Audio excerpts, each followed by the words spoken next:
नमस्ते छात्रों, आज हमें 10वीं कक्षा के लिए पाठ चलाने वाले हैं।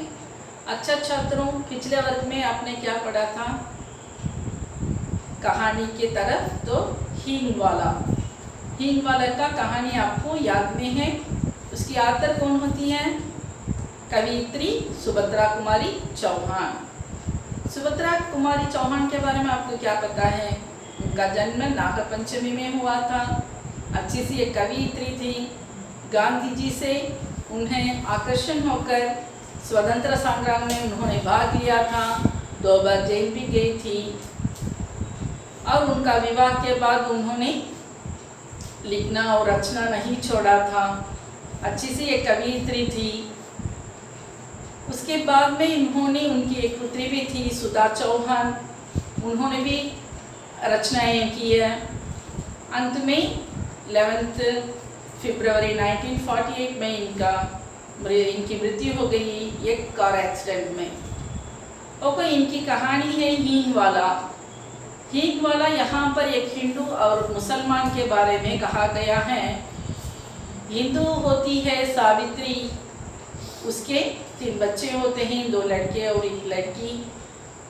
वहाँ पर मुसलमान से कहा गया है ये हींग वाला, उसका नाम खान होता है। वह हमेशा हींग बेचता है। वो क्या करता है, सावित्री के पास आकर हींग खरीदने के लिए पूछता है। जब भी वो बच्चे क्या करते हैं, उनसे नफरत करते हैं, लेकिन वे सावित्री को हमेशा अम्मा कहकर पुकारता है। वो कहता है कि ये हेरा गांव का हींग है, बड़ा महत्व होता है, अच्छी हींग होती है, अच्छी क्वालिटी ही होती है। और कहता है कि माँ, आपके हाथ से पहली बोनी होना चाहिए, तभी पूरे का पूरा व्यापार हो जाता है। जितना ही मना करने पर भी सावित्री के मन में इतना एक ममत्व प्यार होता है खान के प्रति। वो मुस्लिम होने के पर भी, मुसलमान होने के पर भी यहाँ पर जाति का कोई फायदा नहीं है, कोई भेद नहीं दिखता है। यहाँ सिर्फ ममत्व प्यार के बारे में कहा जाता है। तब भी वो हींग लेती है तो बच्चे मना करते हैं और नफरत करते हैं और कहते हैं कि जितना पैसा उसे देते हैं खान को, उतना पैसा हमें दीजिए। और वो क्या करते हैं, खान ही तेरा बेटा होता है, खान ही तेरा पहला बच्चा होता है, ऐसा ही कहते हैं। तो लेकिन वो क्या करती है, बच्चों को बातों को नहीं सोचती है, वो ऐसा ही वो कहती है कि जो बच्चों ऐसे ही बात करते हैं, ऐसे कहकर वो सोचकर ऐसे ही छोड़ देती है। एक बार वहाँ पर एक होली होती है, होली का जुलूस होता है, तब वहाँ पर ऐसा ही सुनाई देता है कि बड़ा दंगा हुआ था और कोई खान मारा गया। तब ये बड़ी दुखी होती है, तो अपना घर आने वाला खान के प्रति सोचकर ऐसा ही हमेशा वो सोचती है। लेकिन थोड़े दिन के बाद वो फिर वापस आया हींग लेकर, तो वो बड़ी खुशी हो गई थी और पूछने लगी, वो यहाँ पर ऐसा ही दंगा होता है, आप एक मुसलमान होते हैं, क्यों फिर बार बार ये हमारे गांव के तरफ आते हैं? तो वो कहता है कि माँ, अब बच्चे से माँ से बच्चा अलग नहीं होते हैं, माँ आपको देखने के लिए मैं आता हूँ। ऐसा ही कहकर वो अम्मा अम्मा कहकर उसे पुकारता है। तो बहुत पुलकित हो जाती है सावित्री ने। इसके बाद एक दशहरे के दिन बड़ा जुलूस निकलता है, लेकिन बच्चे तो ऐसे ही चाहते हैं कि जुलूस देखने के लिए। उनके पति बाहर काम करने वाले थे और कहकर गए थे कि बच्चों को बाहर नहीं भेजना है, तो वहाँ पर बड़ा क्राउड होगा। लेकिन बच्चे तो नहीं सुनने वाले थे। पिता जो कहे थे उस समय सुन लिए। फिर उसके बाद में माँ से ऐसा ही सताने लगे कि वो जुलूस देखने के लिए। तो कितना ही वो बहाना बताई थी, ये देने के लिए, कुछ देने के लिए, कुछ खरीदने के लिए, लेकिन बच्चे तो नहीं सुनने वाले थे। उनके घर में काम करने वाला रामू, वो भी ऐसा ही कहा था कि माँ, मैं भी नहीं देखा था अभी तक, मुझे भी आशा है वो जुलूस पर जाने के लिए। इसलिए वो क्या कही कि बच्चों को उसके साथ में भेजती थी जुलूस देखने के लिए। समय जाने तो शाम हो गया, तो इसे डर हो गया कि बच्चे अभी तक नहीं वापस आए।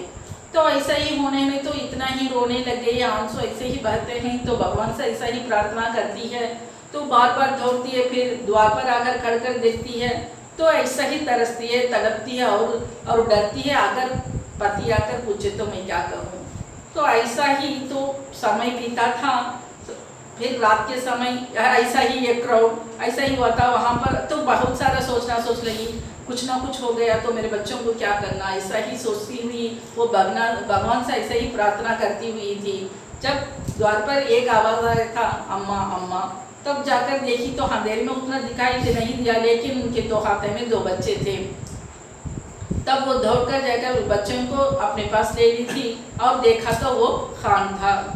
वो बहुत खुशी हो गई। यहाँ पर क्या हमें देख सकते हैं, पता लगता है कि जाति कितना होने पर भी, कोई जाति होने पर भी यहाँ पर जाति का बात नहीं होता है, सिर्फ प्यार का बात ही होता है। खान और सावित्री के बीच में होने वाला था ममत्व प्यार। वो ममत्व प्यार को ही तो वो निभाया था अंत तक। तो वो बच्चों को उन्होंने क्या किया, बचा कर लाया था और उसके माँ के पास सौंप दिया और कहा कि ऐसे क्राउड में, ऐसे भीड़ में बच्चों को और एक बार नहीं बेचना। तो समझ में आता है क्या स्टोरी? ओके, इस बार हमें इस वीक का आपका पाठ होता है व्याकरण के तरफ, तो संबंध बोधक। संबंध बोधक अंग्रेजी में इसका अर्थ होता है प्रीपोजिशन। इसके पहले आपने क्रिया, संज्ञा, क्रिया विशेषण ये सब पढ़ाई हो। संज्ञा, सर्वनाम, क्रिया और क्रिया विशेषण, नाउन, प्रोनाउन, वर्ब और एडवर्ब पढ़ा था, है ना। अब इस बार हमें क्या पढ़ने वाले हैं? संबंध बोधक, प्रीपोजिशन। आपको पता ही होगा। ओके, संज्ञा क्या होता है? नाम बताने वाले शब्द को संज्ञा कहते हैं। किसी व्यक्ति, वस्तु, भाव को, स्थान को प्रकट करता है, उस शब्द को हमें संज्ञा कहते थे। क्रिया क्या होता है? कोई एक्शन वर्ड होता है। संज्ञा या सर्वनाम का एक्शन को जो कहता है वही क्या होता है? क्रिया होता है। ओके, सर्वनाम क्या है? जो बार बार संज्ञा का प्रयोग को रोकने के लिए जिन शब्दों का प्रयोग होता है वही सर्वनाम होता है, वह, यह, जैसा। अब क्रिया तो एक्शन वर्ड कही थी और इसके बाद वही आना, जाना, खाना, पीना, यही क्रिया होता है। अब क्रिया विशेषण क्या होता है? क्रिया संज्ञा या सर्वनाम की विशेषता को प्रकट करता है, लेकिन क्रिया विशेषण क्रिया की विशेषता को प्रकट करता है, बोध करता है। उसी शब्द को क्रिया विशेषण कहते हैं। जैसा बच्चा रोता है, ये क्रिया होता है। बच्चा रोता, रोना क्रिया होता है। कैसा रोता है? बच्चा जोर जोर से रोता है, यही क्रिया विशेषण होता है। क्योंकि यहाँ क्रिया रोता है, वो क्रिया का बोध कैसे रोता है, जोर जोर से रोता है, यही क्रिया विशेषण होता है। समझ में आता है आपके छात्रों? अब हमें इस तरह ऑब्जेक्ट में संबंध बोधक, प्रीपोजिशन। प्रीपोजिशन क्या होता है? ओके, पहले हमें शब्द क्या होता है? ग्रुप ऑफ लेटर्स पढ़े थे ना हमें पहले। ओके, वही शब्द होता था। और हमें क्या करते थे? सेंटेंस, वाक्य को क्या कहते थे? ग्रुप ऑफ शब्द, ग्रुप ऑफ वर्ड्स में सेंटेंस, ऐसा ही पढ़े थे ना। तो अब ये भी हमें ये समझना है कि सिर्फ शब्दों के ये ग्रुप को ही हमें सेंटेंस नहीं, वाक्य नहीं कह सकते हैं, क्योंकि शब्दों को वाक्य बनाते हैं जब उसमें जो कुछ लिंक होना चाहिए, जो कुछ उसे जोड़ने के लिए जो वर्ड्स होना चाहिए, वही प्रीपोजिशन कहा जाता है। जब भी क्या होता है? सेंटेंस कोई वाक्य का माना होता है।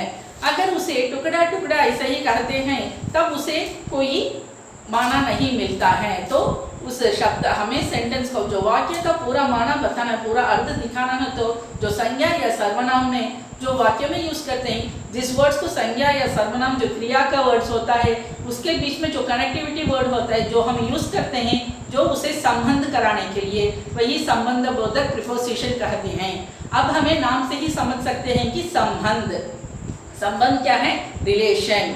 नाउन और प्रोनाउन का रिलेशन दिखाते हैं, क्रिया के साथ में, वर्ब के साथ में जो होने वाला रिलेशन दिखाते हैं, संबंध दिखाते हैं। संज्ञा सर्वनाम के क्रिया के साथ होने वाला संबंध को प्रकट करने के लिए जिन शब्द का प्रयोग होता है वही क्या है?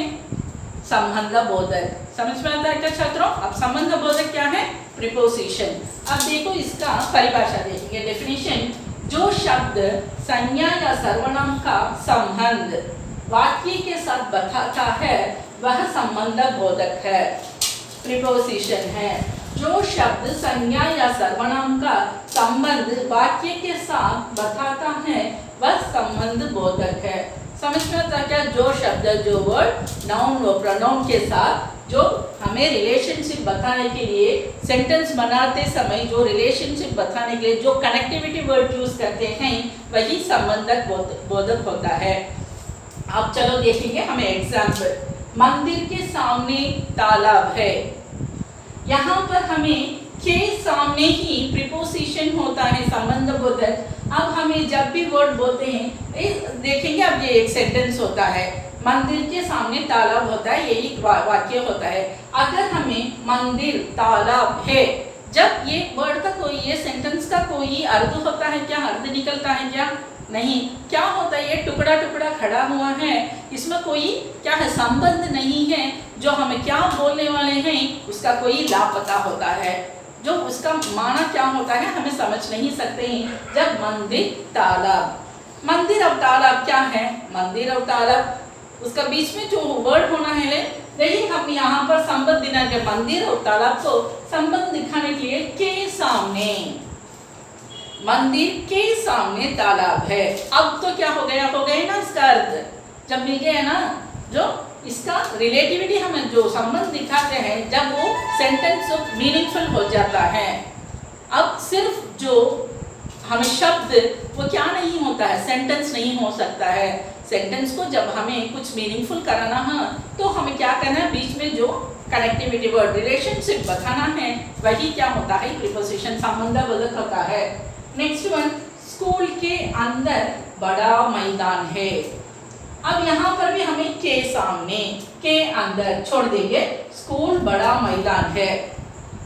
सिर्फ हम ऐसा ही कहते हैं, तब स्कूल क्या है?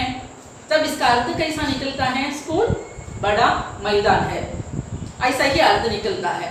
तब इसका अर्थ ही उलट जाता है, उल्टा अर्थ मिलता है, तो हमें क्या बोलने वाले हैं वो नहीं समझ में आता है। तब वहाँ पर हमें जो लिंक वर्ड क्या यूज करते हैं, जो हमें संबंध दिखाने के लिए, स्कूल और मैदान के, बड़ा मैदान में बीच में संबंध दिखाने के लिए हमें जो शब्द यूज करते हैं के अंदर। तब क्या है? जो शब्द क्या है? यहाँ संज्ञा सर्वनाम के बीच में जो हमें रिलेशन दिखाने के लिए वाक्य के साथ बताता है, ये तब वाक्य पूरा हो जाता है, फुलफिल हो जाता है पूरा, तभी ये पूर्ण वाक्य होता है, कंप्लीट सेंटेंस होता है। ना तो ये सेंटेंस में कोई मीनिंगफुल नहीं होता है, मीनिंग नहीं होता है। तब स्कूल के अंदर बड़ा मैदान है, तब यहाँ शब्द ये यूज करते हैं, यहाँ पर प्रयोग करते हैं के अंदर, के सामने। ये क्या करते हैं? ये संज्ञा या सर्वनाम को बीच में जो यूज करते हैं वो वर्ड कोई मीनिंगफुल होता है और वो वाक्य बनाने के लिए जो हमें सहायता करता है वही हमें संबंध बोधक कहते हैं। जब मंदिर के सामने तालाब है, स्कूल के अंदर बड़ा मैदान है, इसमें कौन सा वर्ड संबंध बोधक होता है? समझ में आता है क्या? के सामने, के अंदर। अब ये संबंध बोधक क्या है? समझ में आता हो क्या? संबंध बोधक सिर्फ ये क्या करते हैं? संज्ञा और सर्वनाम के बीच में जो संबंध बताता है वाक्य बनाते समय। ओके, अब अभी यहाँ पर हमें देखे थे कि सिर्फ जो संबंध बताने के लिए हमें वर्ड यूज करते हैं। अब नेक्स्ट हम देखते हैं, ज्यादातर संबंध बोधक शब्द विभक्ति के साथ प्रयुक्त होते हैं। विभक्ति के साथ कुछ रूल्स होते हैं, यहाँ पर केस एंडिंग्स होते हैं। जब यहाँ पर कुछ केस एंडिंग्स, विभक्ति का मतलब केस एंडिंग से जब कुछ कोई होता है, जब क्या होता है? बहुत सारे, हमें अगर पहले बीच में जोड़ने के लिए जो यूज देखे थे, अब इसमें क्या होते हैं? ज्यादातर, बहुत क्या होता है? संबंध बोधक विभक्ति के साथ ही प्रयुक्त होता है।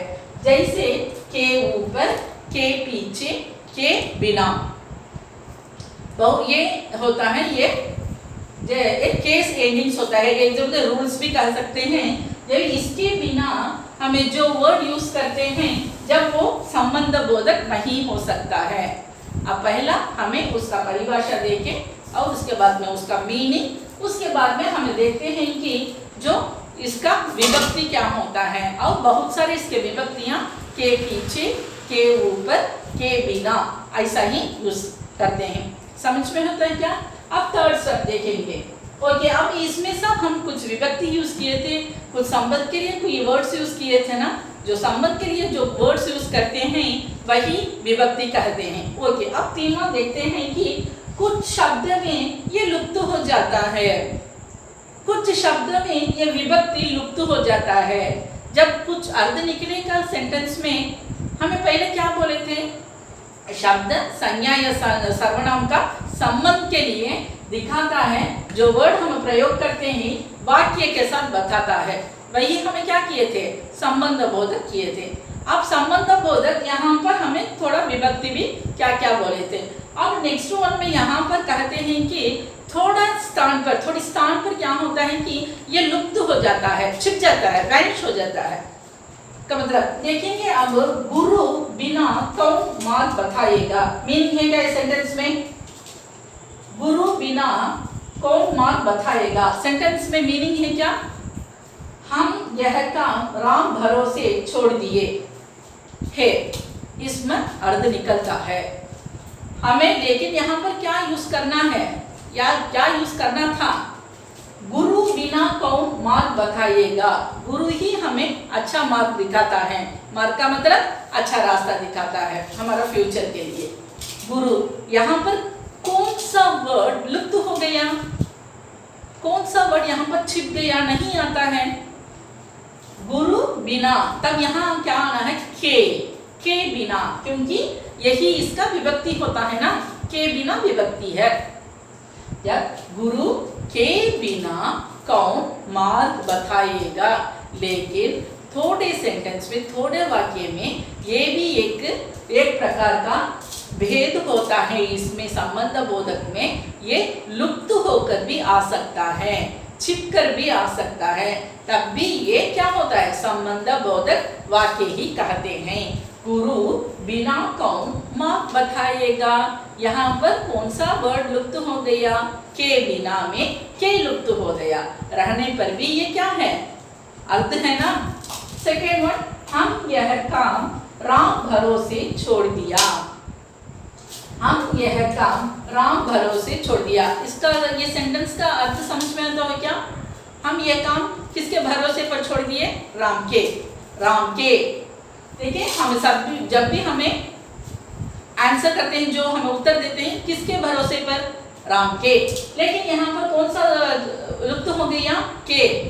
लेकिन बिना के ये क्या है? भरोसे छोड़ दिया। ये क्या लिखे हैं? राम के। ये हम यह काम राम के भरोसे छोड़ दिया। लेकिन यहाँ पर कौन सा लेटर लुप्त हो गया? के। पहला सेंटेंस में भी गुरु के बिना के लुप्त हो गया, और हम यह काम राम भरोसे पर छोड़ दिया, यहाँ पर भी के लुप्त हो गया। लुप्त होने पर भी, वैनिश होने पर भी, छिप जाने पर भी ये वाक्य सही है, इसका कोई गलत नहीं है। समझ में आता हो क्या? और क्या, जब किसी शब्द या सर्वनाम के साथ नहीं आता तब वे क्रिया विशेषण बन जाते हैं। जब किसी शब्द या सर्वनाम, कोई शब्द, कोई वर्ड या प्रोनाउन सर्वनाम के साथ नहीं आता, उसके साथ में कोई संबंध नहीं दिखाता, तब वो क्या हो जाता है? क्रिया विशेषण हो जाता है। पहले ही मैं बोली थी ना, क्रिया क्या है, विशेषण क्या है? क्रिया क्या है? संज्ञा या सर्वनाम की विशेषता को प्रकट करता है, वही क्रिया होती है। मैं क्या एग्जाम्पल दी थी उसे? बच्चा रोता है। यहाँ पर क्रिया क्या है? संज्ञा क्या है? बच्चा। क्या है क्रिया? एक्शन का वर्ड क्या है? रोता। तब रोना है एक्शन वर्ड होता है, जब ये क्या है? क्रिया, संज्ञा का विशेषता, बच्चा रोता है, यही क्रिया होता है। अब क्रिया विशेषण में क्या बोली थी? क्रिया की विशेषता को प्रकट करता है। क्रिया की विशेषता क्या है? क्रिया की विशेषता क्या है? क्रिया यहाँ पर ये सेंटेंस में क्या था? क्रिया, बच्चा रोता था ना, तब रोना ही क्रिया होता है। अब क्रिया की फीचर्स, हम स्पेशल फीचर्स बताते हैं। तब क्रिया का विशेषता, तब बच्चा जोर जोर से रोता है, बच्चा कैसा रोता है? बच्चा क्या करता है क्रिया, बच्चा कैसे करता है? बच्चा रोता है, क्रिया होता है, क्रिया की विशेषता बच्चा जोर जोर से रोता है। तब यहाँ पर हमें क्या कहते हैं? क्रिया की विशेषता को बोलते हैं। क्रिया क्या है? रोता है। बच्चा कैसा रोता है? जोर जोर से रोता है। समझ में आता है क्या?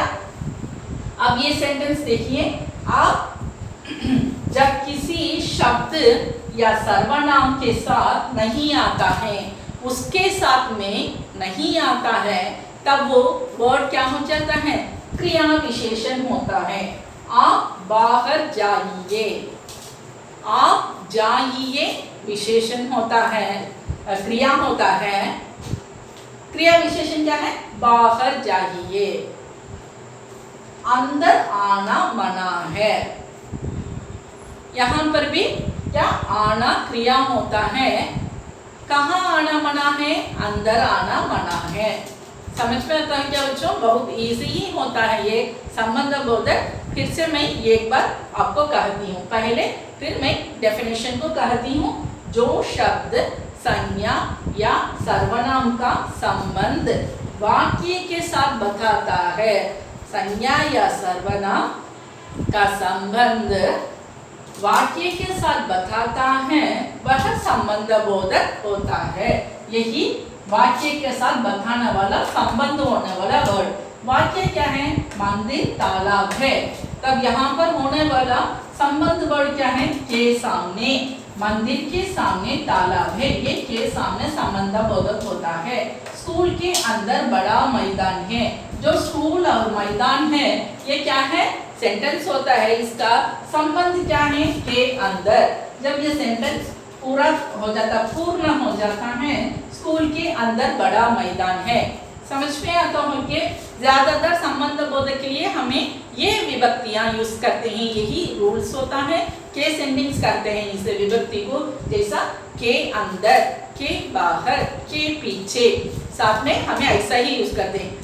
लेकिन और एक रूल्स भी होता है, इसके बिना भी यूज होता है। जब यहाँ पर क्या हो जाता है? जो हमें संबंध दिखाने के लिए यूज करते हैं जो शब्द, वो शब्द क्या हो जाता है? लुप्त हो जाता है। लुप्त का मतलब क्या है? छिप जाता है। रहने पर भी वो सेंटेंस, वो वाक्य सही है, करेक्ट है। गुरु बिना कौन मार्ग बताएगा? यहाँ पर के लुप्त हो गया। अगर के आता तो गुरु के बिना कौन मार्ग बताएगा? सेकेंड वन, हम यह काम राम भरोसे छोड़ दिए। यहाँ पर कौन सा वर्ड, कौन सा शब्द लुप्त हो गया? के। यह काम राम के भरोसे पर छोड़ दिया। ऐसा ही है, जब हमें अब विभक्तियां देखे थे और वो कनेक्टिविटी वर्ड जो देखे थे वही संबंध बोधक को है। अब यहाँ पर देखते हैं कि जब कोई नहीं संबंध नहीं मिलता है, नहीं है, जो हमें संबंध सेंटेंस के लिए, जो सर्वनाम के लिए कोई शब्द और सर्वनाम के लिए जो हमें कनेक्टिविटी संबंध दिखाने के वेले नहीं होता है, तब वो क्या हो जाता है?